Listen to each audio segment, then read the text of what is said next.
have scheduled. Thank you to all our panel members for being here this morning. Internships are a requirement of the BACJ program. So if you've not done an internship, we have a number of agencies that will provide you with information today to access the internship application. You log on to the School of Public Affairs, click on Academics, and the BACJ program, and from there there's a drop-down menu to the internship manual, as well as the internship application. Some of the agencies also have separate internship applications that you'll also be required to fill out. Keep in mind, all the paperwork comes to me first, and then I send it to the agency. Mr. Walker oversees the Colorado Springs Police Department and the Sheriff's Office. So any applications for CSPD or the Sheriff's Office will go to Mr. Walker, and anything else will come directly to me. So without further ado, I'm going to turn it over to Gwen Stein from the DA's office. She'll start it off, we'll go around the table, and feel free to ask questions. Okay. Good morning, I'm Gwen Stein from the District Attorney's Office, and I am the Director of Volunteer and Reception Services, and we have many students from UCCS that are interested in pursuing a career in criminal justice. Some are interested in victim advocacy, some are interested in pursuing a career in law enforcement, going on to law school, or going on to other agencies where they're going to be able to employ that knowledge and skill area. How many of you are interested in pursuing law as your career? How about victim advocacy or criminal justice agencies of some sort? This is a really good experience. What I try really hard to do is when I sit with each individual is, even though you are working on an internship, I sit with you and I'm going to ask you things about, we have about over 20 areas actually, where we really engage volunteer interns. And I'm going to be asking you to look at our website and kind of determine where you would like to volunteer. And even though you may have finished your required hours, we do ask for at least 6 months of that time, 8 hours per week, and that's going to give you some really great training. We have you shadow and sit with individuals who are working in a specific field of interest, and you will be hands-on and enmeshed in that. It's a real immersion experience. We really try to engage you in a trustworthy position where you're not going to be seeing things happen, you are involved in those things happening. It could be from solving crime to looking for facts, to going out in the community and talking to kids about our preventative justice program called Kids Against Crime, or restorative justice programs. So I do have a brochure, we do have a website, and obviously, as Mike said, you want to go first through him, and then I would get you an application, and then I would be more than happy to meet with you. But it's a great place to begin. Often students come in and say, before I spend a lot of money pursuing law school or getting into criminal justice, I really want to know, is this the field of interest that I have? And I've only had one person that really was aimed at law school that said, you know what, even though I was told I should go to law school, I'm going to pursue something else. So most everyone does continue in the area. We have hired quite a few of our volunteers, so if that's your interest area, also to look at the career plan at the District Attorney's Office, I'm more than happy to talk to you about that as well. Now, any questions before I go on? At the District Attorney's Office? Just so that you know, there's a lot of things that you don't see on the front page. Usually you're seeing all the heinous crimes that are out front of public interest. But we do preventative justice, restorative justice for people that are caught in a cycle of maybe drug use, behavioral patterns, and then we do obviously prosecution where we're really trying to find facts rather than just go on and say hearsay. So good place to volunteer and learn about more about our criminal justice programs. Hello, I'm Officer Ryland with Colorado Springs Police Department. I am here for Miss Jean Krause, and she's kind of, I'm going to stand, sorry. She's kind of in charge of the internship volunteer program we have. I put up a little slideshow here, but I'm actually the recruiter for the department for SWORN. So if there's anybody specific looking at police, that kind of stuff, I can help you with questions on that, probably a little more than I can with internship. She just had something come up and asked if I could step in and hopefully answer some of the questions for you. So we do have internships with CSPE. The CAPS program itself has internships. They run them for the fire department, for CSPE, and for Office of Public Emergency Management. So, and they do anywhere from, well, we'll go through this slideshow real quick. So can everybody see? Can everybody hear me all right? I'm hoping. Okay. So we are CAPS, which stands for Community Advancing Public Safety. Just kind of a little breakdown. Obviously, it has the Chief of Police and then the Operations Support Bureau and the Patrol Bureau. Patrol is more of what you see out in the streets, the officers in direct contact with the community. Operations Support is more of your detectives, some things like that, where they're more kind of behind the scenes. Oh, here it goes. Okay, so we have robbery unit, financial crimes unit, and investigations, special enforcement. So we have a municipal court unit as well. Patrol Bureau is all the stuff you see on TV, some of the crime scene stuff. You have the property crimes, you do camera surveillance, you can do officer ride-alongs, community service officer ride-alongs, and then the professional standard division, which is the accreditation. So if you're interested in really learning how a police department works and what kind of like their governing bodies, kind of how we decide what we train and how we're certified, that's what the accreditation unit does. So we do get quite a few applications, so we're always just telling people to apply early. So I think for the next semester, it's November 1st is when she's kind of hoping for the deadline to get your applications. I think, like we were saying before, it's through something, your guys' program is how you apply. We do background checks because you're working right with our officers, fingerprint and a polygraph. And this is just going over some of the stuff again. Internships are unpaid and needs to be for academic credit. And then, of course, the big one is the marijuana. We live in Colorado, so if you smoke marijuana within the last 18 months, then unfortunately you don't need to apply because you're not eligible. And then, like I was saying before, there is a background check. It's just to make sure, because you're going to be working with sensitive material and that kind of stuff. You're working with the officers, you're working with detectives, so we want to make sure that the people we hire are, people that should be working with that stuff. And this is, like, I have Jean's business cards, so if anybody wants or is interested, please see me. I'll give you her contact information.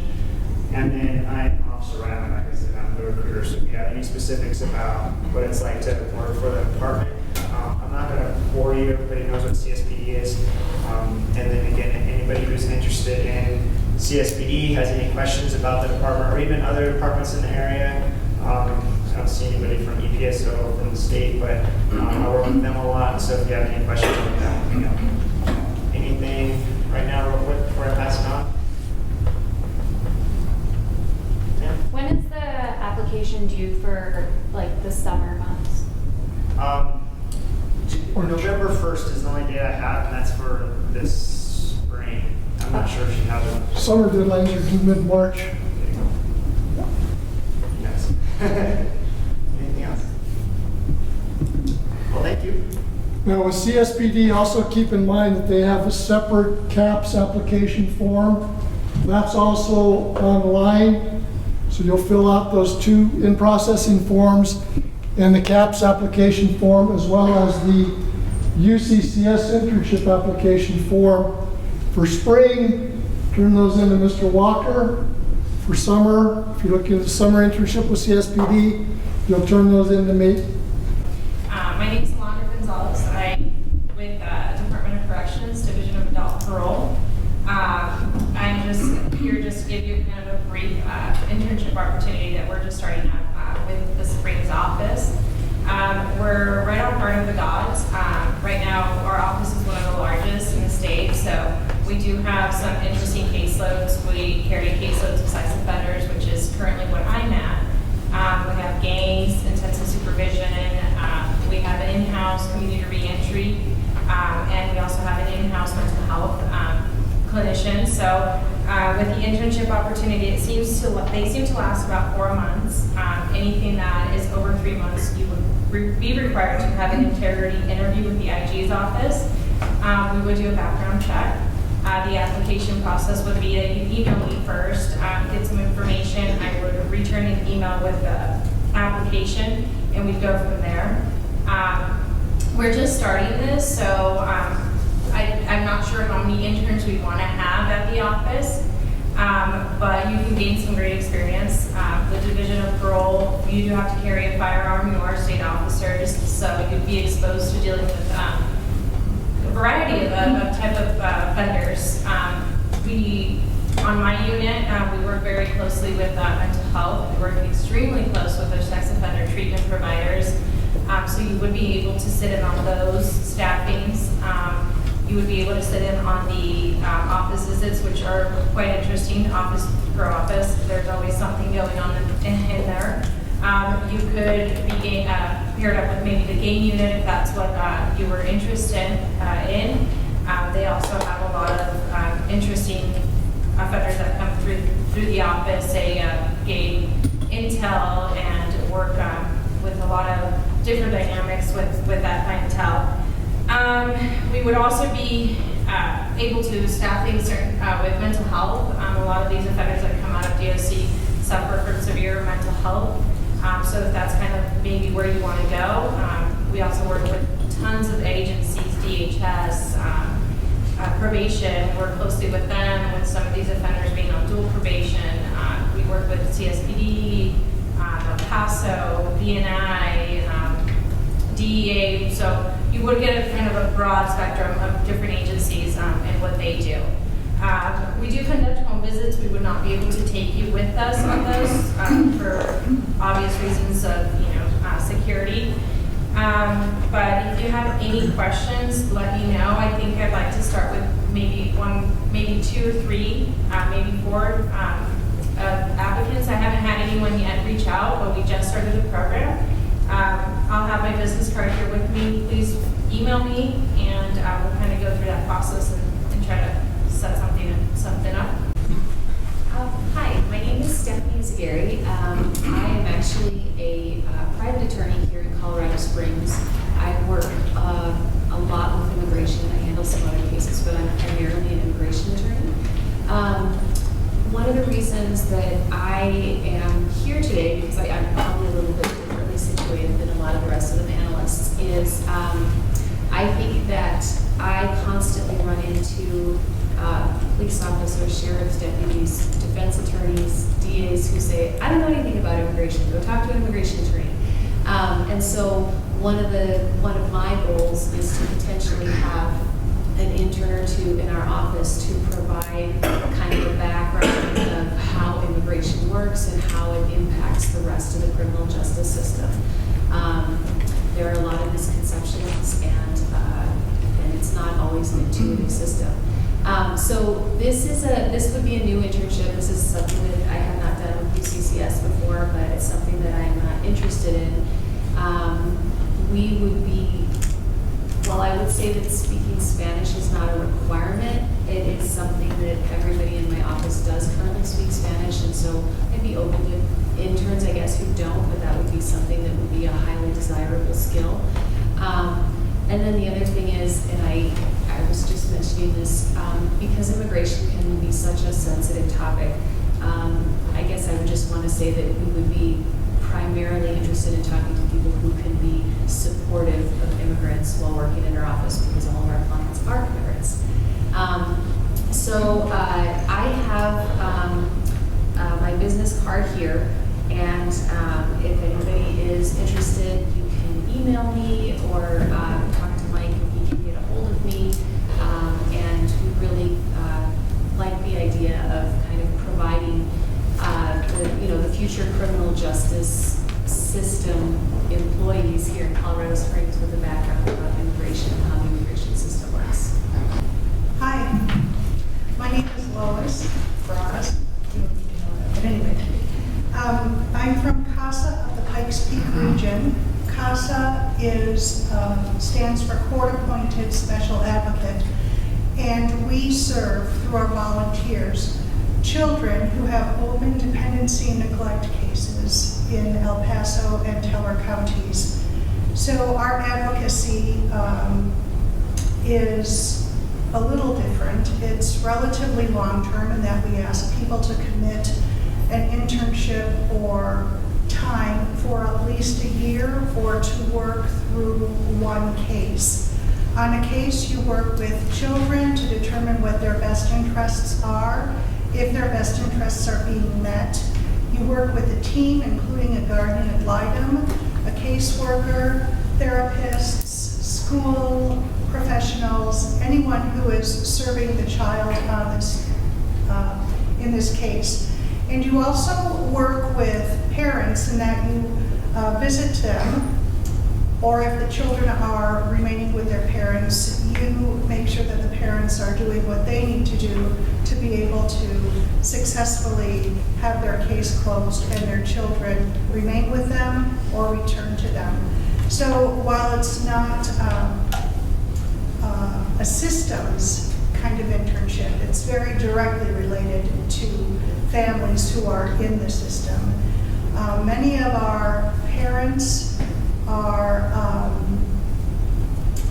abusers, substance abusers. They have criminal records, a lot of domestic violence, but some of our parents don't have any records at all. They've had an unfortunate experience with their children. That is the advocacy program. There is a training required for all interns, and that is a 40-hour training, and we hope that that can be part of your internship, because 40 hours is a long time, let's face it. And there is an application that you do have to fill out. I have packets here about the advocacy program. And then the second program is the Supervised Exchange and Parenting Time program. That program is a program of parents who have been court ordered to have supervised visitation with their children. Most of the parents in this program are people who have experienced domestic violence or who have substance abuse issues and need supervision for a shorter amount of time. Probably 6 to 8 months is the average for our parents who come to visit their children.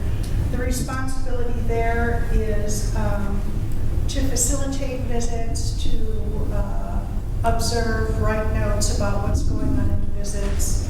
I guess Crystal said that you'll be doing some intakes and possibly being the captain of the visitation site. That program requires a 23-hour training, and hopefully, again, those would be part of your volunteer hours. People in the SEPT internship program would have to be 18 and older, and people who are interested in advocacy have to be 21 and older, and you can't have a DUI within the past 10 years. Hopefully none of you have had one in the past 10 years because you only look like you're 17 years old. But anyway, I do want to say that it's been my experience from advocates in this program and facilitators that while it is a pretty rigorous commitment because you're committing to families as opposed to business structures, we really need you to commit to the family, but it's so rewarding to see children return to a family or children find a permanent home with relatives, possible adoptive couples individuals, families. And I just want to encourage you to try it out if you haven't, because while you're working in advocacy, not so much in visitation, but while you're working in advocacy, you're also developing relationships with the Office of the Guardian ad litem. You're also developing relationships with the Department of Human Services and many other institutions or agencies that are working with these children to make sure that they have eventually a permanent home. Any questions? I do have packets if anybody's interested. Would love to have you. All right, good morning, everybody. My name is Martinez Davis in the Colorado Department of Corrections and with the Office of the Inspector General. If you look at prisons like a big microcosm of society, we are like the detective branch of the DOC. So, well, I'll have a little slide about some of the stuff that we do here in a moment. Give you a little background on myself. I'm a 1998 UCCS grad. I know maybe some of you may be born. That makes me a little bit old there. But anyway, back then the mascot was the long necks. It was giraffes. And they didn't like the beer connotation, so they got rid of that. So I think the mountain lights are much better, so I came through the internship program in a way. I was in psychology at the time. Dr. Clevey was my kind of my mentor in the program, and she got me a DOC internship with a research project that was going on before I graduated, and that basically turned into a employment right after I graduated, and then it turned into a DOC career shortly after. So I'm highly I praise the program. I think it's a great opportunity for a lot of people that are interested in criminal justice and corrections. So that puts me about 21 years in DOC. Most of that time has been spent in the Inspector General's office where I'm at now. And let me just go over a couple different things. DOC is a very big agency.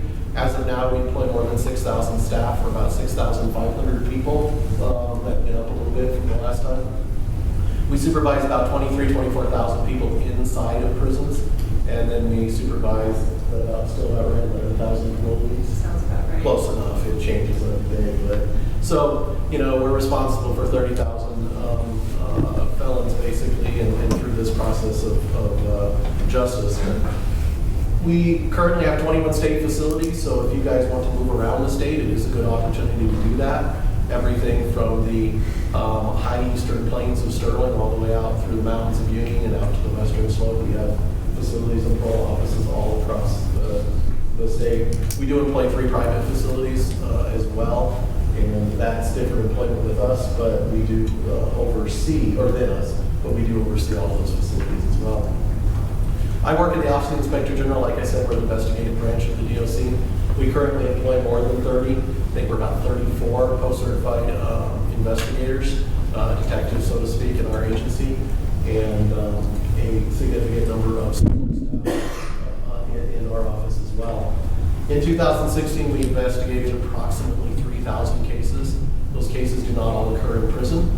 A lot of our drug introduction cases or other things like that will go outside of prison, and our investigators have the ability to continue to investigate those crimes. And we often, in addition to getting new crimes with our offenders, we often make new clients for ourselves in these cases. So we look at any basically got to figure any type of crime that happens on the street for the most part could happen in prison. I had one guy challenge me once and say about auto theft, and yes, that has occurred twice since I've been here. Have had offenders on work groups 3 times, I take that back. We just had one, so 3 times since I've been here. So our unit was basically, I work in the intelligence unit. Our unit was basically designed after a street level task force. And what we did is we took staff from the Inspector General's office, from community and parole, and we work very closely with Springs in our unit, and then as well as our prison operations. So we have staff from each area inside that are physically housed in our unit. And basically our job is to tie together all the intelligence and the investigative information and make it actionable. I'm sure you guys will learn the intelligence cycle about that through the program if you already haven't, and we put that into real world in what we do. Our main purpose is the management of security threat groups, which you guys also know as gangs. We don't just talk about what's a traditional street or prison gang, we go more in depth. We were talking earlier about all the lovely things you hear when you monitor inmate phone calls. That will be part of it, perhaps. And we do work closely with outside law enforcement, so you will have an opportunity to go to different meetings and different things that we do with outside law enforcement. So our basic job is to combat gang activity. And it's not illegal to be in a gang, however, it is illegal to participate in the activity of recruitment or the other criminal activities that go along with gang members. So these are the kind of guys that we get to deal with every day, that are so committed to their gangs and their beliefs that they're willing to put this all over their body. We come from all across the state. Obviously, you can see it's a very large social media presence. We get a lot of stuff off of Facebook that is a good tool. That's why we like to employ young interns, because you guys are better than some of our trained social media specialists. So we learned this new tool, and you guys go, oh yeah, we've been using that forever. So usually to stalk the exes, but that's okay. Practical skills, employed in your employment, that's great. So, but anyway, so the gangs often lead to crime. Those are some real screen captures on the right side of that from a pretty high-profile gang-related shooting that happened up in Denver, and we worked extensively with that because it was all in a way tied back to our facilities and some of the rivalries in this case between the Bloods and the Crips. And just some other things that we outline about when we deal with gangs in our department. So in our opportunities right now, we have 2 to 3 unpaid spots available. And for me, I'm representing intelligence. 2 of those positions will be in intelligence. And that would be what I'm talking about, particularly working with the gangs. And we have a newish computerized system where we're trying to update our gang records. There will be scanning involved. I apologize to everybody for that, but I do it too. But in addition to that, there'll be some research tasks. There'll be the opportunity to meet with our monthly meetings about gangs, and then some more task force meetings and our other groups that we go to. So the other opportunity, we're developing it now. They're trying to see if they have enough time and effort. So at this point, it looks like it might be a joint opportunity between our sex offender registration unit, also within our office, and then the Prison Rape Elimination Act unit, which is, again, in our office. They sit right next to each other. So if you guys are interested in that area, it'll be a combination of both of those, most likely. And I would be able to put you in contact with the individuals that are in that program. Oops. So some of the guidelines, as is most, you guys must pass a pre-employment background check that may or may not include a drug test, just so you know. We do have a zero tolerance drug-free workplace policy, and that does include marijuana. This is a safety-sensitive position, so that is important. Our availability is Monday through Friday, 8 to 5, and you guys do set your own hours, so that is a nice thing. You can work on your own schedules, set your own time, 1 day a week, 3 days a week, whatever it is, as long as you meet your needs. We have had previous interns. We had 2 that we just went through the process. They continue to stay on and volunteer. They did enjoy the work.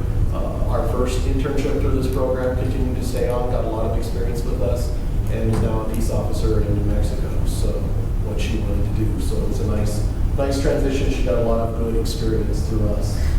The one bad part is if you're 18 to 20, you don't get facility access. So that means if we do hold a meeting in the facility, that would be anywhere behind one of our main master control areas, then you would not be able to attend those. But we often hold meetings up in Parole or other places that are not inside of the facility. 21 plus, you do get facility access, and you do have the ability to do some tours. And that's one of the things that we get back to you. We get you inside the facilities to see things, how it works. With Colorado State and the Stein conference, UCCS does put a booth up there. And through that, and the partnership we have with him every summer, Colorado Sting, which is a nonprofit organization, if you want to learn a little bit more about it, it's coloradosting.org. I understand they're working on a website to make it a little better. That means I'm going to take a little bit and do it again. So we'll put on basically a national caliber game conference, and by participating with us, you get the opportunity to usually kind of hang around the booth and answer some questions from a student perspective, and then when the vendor sessions aren't on, you get an opportunity to see these national level speakers on the topics of games, and you usually get that for free. So that saves you a couple $100 for an opportunity to go to that conference, and it's a nice thing. So thank you for bringing that. Hey guys, my name is Stein. I'm with the Probation Department here in Colorado Springs. A little bit about myself. This month I will have been a probation officer for about 11 years.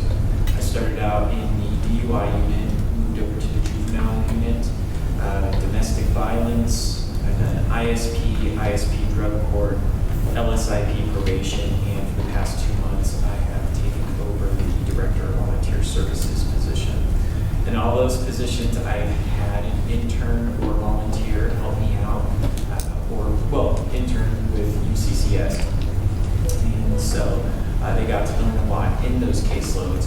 But as the director of volunteer services, I do have interns too. And in that position, when you guys come in as volunteer probation officers, you guys will take on your own caseload. So some of the different caseloads you guys could be dealing with is the general adult caseload. I've seen domestic violence. There have been economic crimes, ISP cases, drug court cases, things like that that you would be taking on. Another thing that you could possibly be doing is interviewing clients with assessments that we have. We have an assessment called the LSI Level of Supervision Inventory. And what that does is it assesses the client's risk, and so it can go up and down at any time in the duration of the case. As an intern, you will be preparing documents for the court. Some documents you will be preparing are complaint reports. So that is a document which means that the client is going back to the court and addressing whatever violations that they've done throughout their duration of probation, on probation, and they're addressing it with the court. You can either take them back on a summons, or you will be typing up your own warrants to submit to the court and have the court approve that. Another thing that you could be doing here are summaries of supervision and community correction screens. So if a client admits to violating the probation, court can order a community correction screen, and you would have to prepare that document, do a summary of supervision, and the summary of supervision talks about how they did on probation. Another thing are alcohol evaluations, and with people that get DUIs, they have something that is ordered called the alcohol evaluation. And with an alcohol evaluation, you're going through the details of the offense with the people, their version of the story. You're comparing that to the police report. It's a fairly interesting process. You're going to be looking at their criminal histories. So you will have access to the statewide index, and you will be able to see their criminal history. And so that's just a few of the things. The job, you will be taking on your own caseload. There will be lots of questions. It's fun. It's exciting. Once again, we serve the DV unit. We serve specialty court units. So DV specialty court, the drug specialty courts. We have mental health cases. The DUI unit, juvenile unit, standard, the sex offender unit. So we pretty much do it all. With the volunteer unit, we take on about 1,600 cases that we're monitoring. So, do you have any questions? Anyone? I don't have my business card because I just got into my position and I'm waiting for the business cards to come. So, if you want my contact information, just come talk to me and I'll be more than happy to give it to you. Actually, I do have a question. Yes. What are the internship duration? Okay, great question. So we ask for 6 months. We are open Monday through Friday, 8 to 5. We ask that you make your own schedule and do at least 15 hours a week. All right, hello everyone. My name is Groskopf. I'm the volunteer director with Colorado Springs Teen Court. And I'm Tyler Koets. I'm the program director for Colorado Springs Teen Court. And what we do in a nutshell is we are an alternative sentencing program for first-time misdemeanor offenders. Kids ranging from 10 to 18, and we are based around restorative justice. And the cool part about what we do, we see between 300 and 400 juvenile defendants every year. Like Tyler said, we get them as young as 10 years old, this big. It blows my mind every time we get a kid who's 10, and as old as 18. But the cool part about our program is that all of our teen defendants are sentenced by other teenagers. So in addition to the 300 or 400 defendants we see every year, we usually have between 150 to 200 student volunteers from just about every high school here in town They come down to the courthouse once or twice a month and they sit on what are called peer panels. And that's where we take 3 to 6 of our student volunteers plus an adult case manager, get them set up in the courtroom.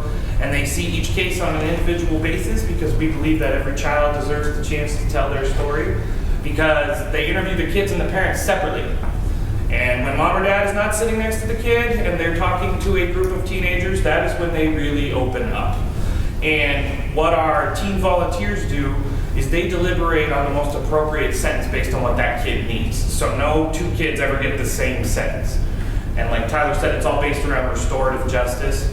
So we don't so much focus on punishing these kids for breaking the law and doing what they did. We want them to understand that their actions have consequences, short-term and long-term, and not just to them and their futures and having a criminal record, but also with their parents and the loss of trust, with their friends, with their school, and ultimately with their community. We send our kids to a variety of educational-based classes, several of which we do at the courthouse. Do you want to talk about the classes we do? Yeah, briefly. I won't blather on because when you come and interview with me, I explain everything in great detail. But we run an alcohol and drug class for all of our possession of marijuana and alcohol cases, because kids don't realize that, yeah, marijuana is legal in Colorado, but it's still illegal for them.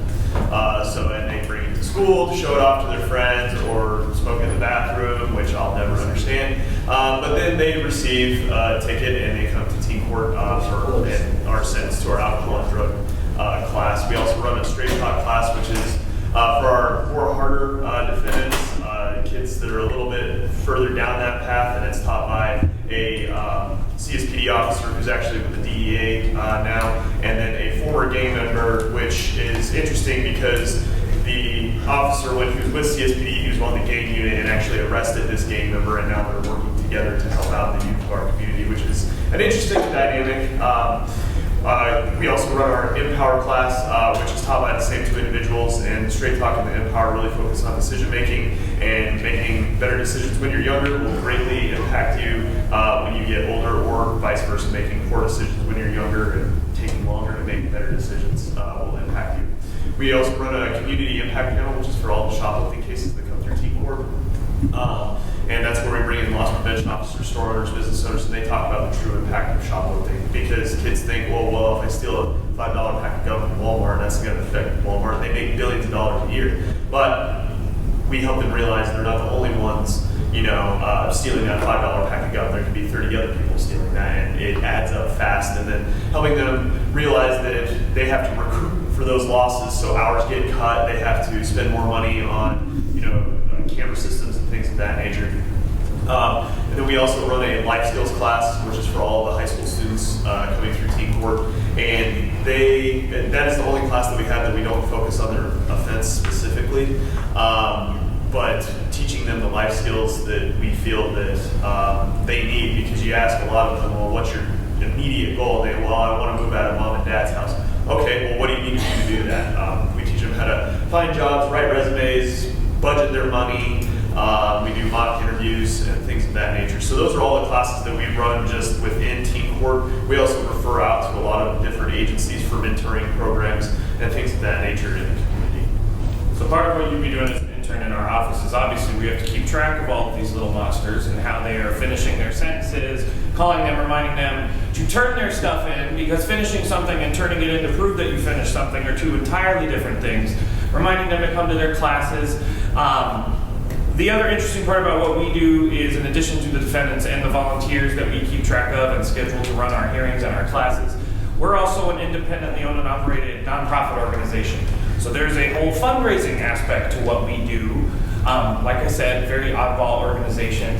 We have 2 major fundraiser events throughout the year. We have our big annual luncheon in the spring. That's our biggest one. And then we have our annual wine tasting coming up in November. That fundraiser is my favorite fundraiser. And with those, we have so many people from the legal community, lawyers, judges here in town that help support the program and keep it going. There are only 4 of us on staff.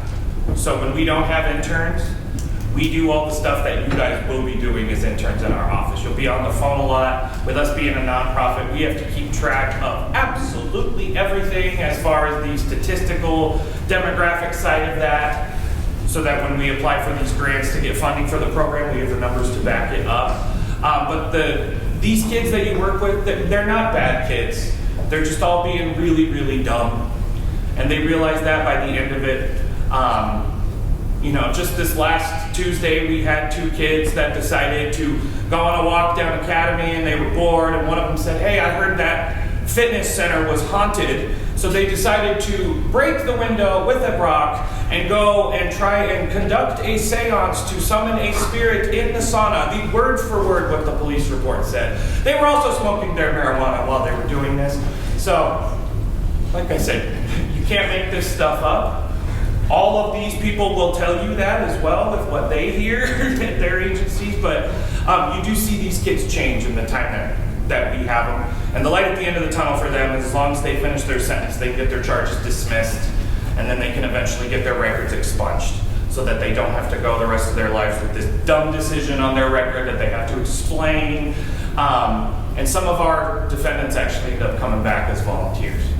And those kids turn out to be some of our best. So, what are some of the requirements to be an intern, Tyler? First I'll say being an intern with Team Court is extremely beneficial because 3 of the 4 staff are former interns, including myself, including Eric, and including our program development coordinator. So it's a good foot in the door. Some of our requirements are you will work, you're required 160 hours plus a little bit more because we keep you for the entire semester. You do have to submit to a background check that we run ourselves.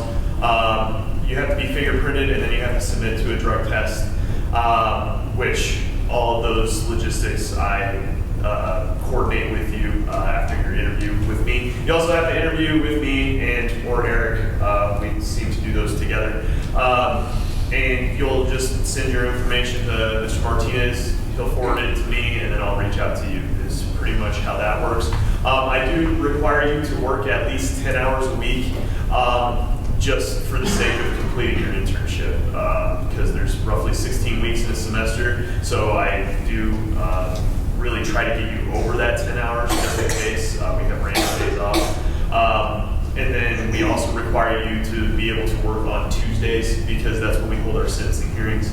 And that's when it's all hands on deck, mass organized chaos. And you guys act as case managers for those, so you would essentially be the adult in the room for those peer panels. Our student volunteers are rock stars, and they ask fantastic questions. So as the adult case manager, you kind of sit back and watch everything develop. However, you are the adult in the room if it starts to get a little bit sticky, if there's something that comes out in the kid's story, or if the parent starts to get a little heated, you're kind of the controller of those situations when you're in the case manager role. And then, as Eric said, duties in the office are a lot of administrative things, phone calls, data entry and tracking, especially when we need to pull stats for a grant or something like that. I usually give that to an intern because it is tedious but very important to the organization and the continuance of the organization. And these kids do change. Currently, our recidivism rate with our defendants is only 7%. Only 7% of them get in trouble again after they finish our program. So, do you guys have any questions for us? Yep. Where are you located? Oh, yes. Great question. We are located in the probation department of the municipal courthouse. So it's the smaller courthouse off of Kiowa and Weber. And we brought our cards if you guys want to talk to us afterwards. Hi everybody, I'm Kristi Dorr Gilkes. I'm the Executive Director at the El Paso County Bar Association.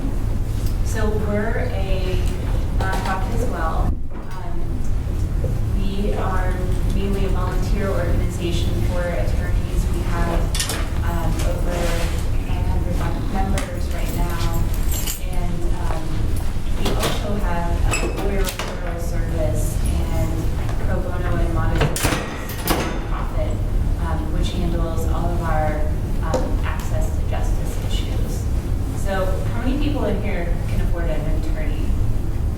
No? Nobody? You can afford an attorney? So that puts you in the category of about 66% of Americans.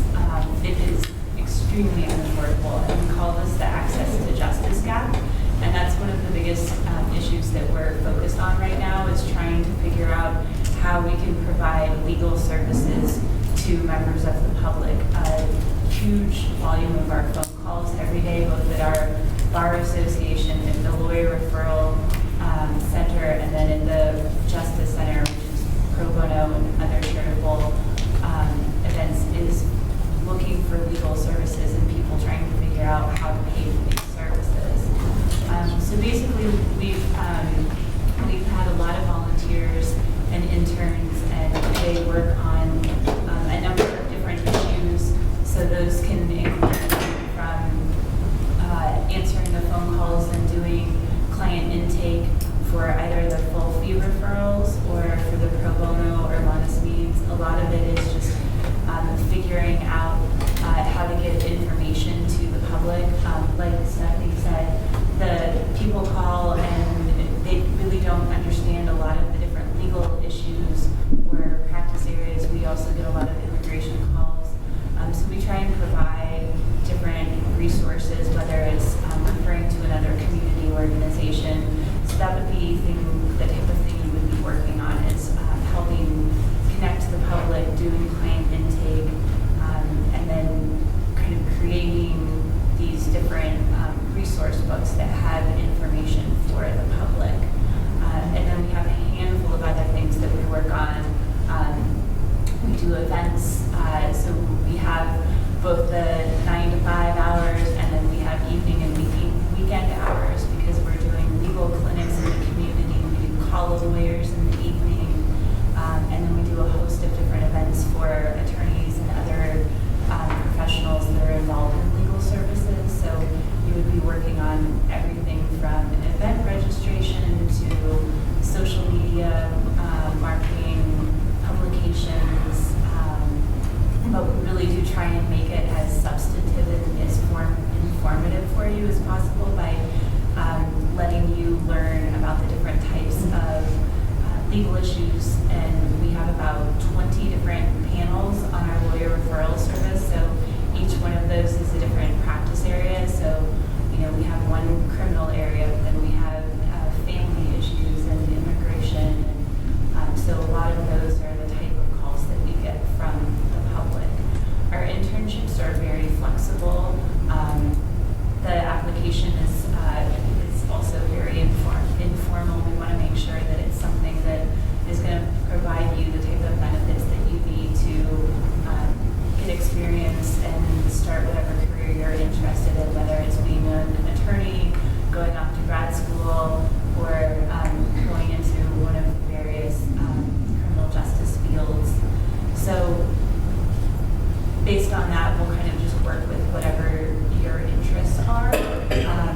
I basically just have people send me a cover letter and a resume describing their interests, or you can just shoot me an email and give me a phone call, and I'm happy to just talk to you about different types of internship opportunities or how we can create something.